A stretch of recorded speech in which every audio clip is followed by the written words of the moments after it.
Веќе 2 недели водостојот на реката Црн Дрим во Струга е на минимум. Од Електрани на Македонија вела дека намаленото ниво на Црн Дрим е врз основа на барање на општина Струга доставено на 15 септември. Од, како што е наведено во истото, причини поврзани со технички потреби, проверка и работа на системот за осветлување. До овој момент не сме известени од барателот дека работите се завршени, а едностранното подигање на нивото на водата, без потврда и најава за истото, може да доведе до загрозување на материјални и човечки ресурси на терен.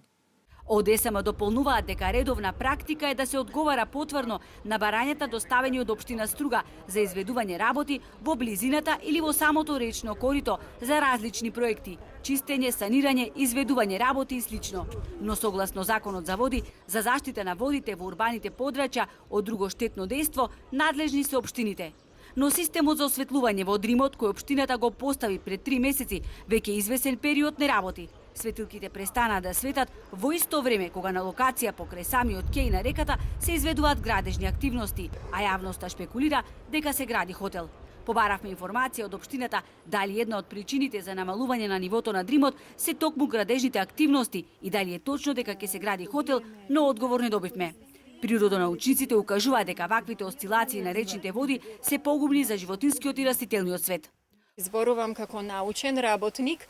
За живиот свет несомнено дека живиот свет претрпува огромни последици поради тие, како што претходно спомнав, индуцирани, односно предизвикани осцилации вештачки.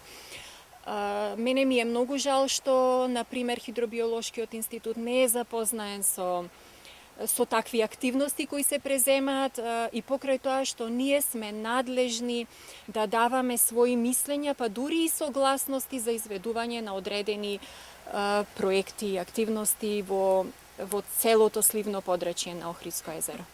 Ова не е прв пат нивото на реката Црн Дрим да биде спуштено на минимум. Само лани тоа се случи во 2 наврати заради изведување на градежни активности на објекти покрај самиот кеј.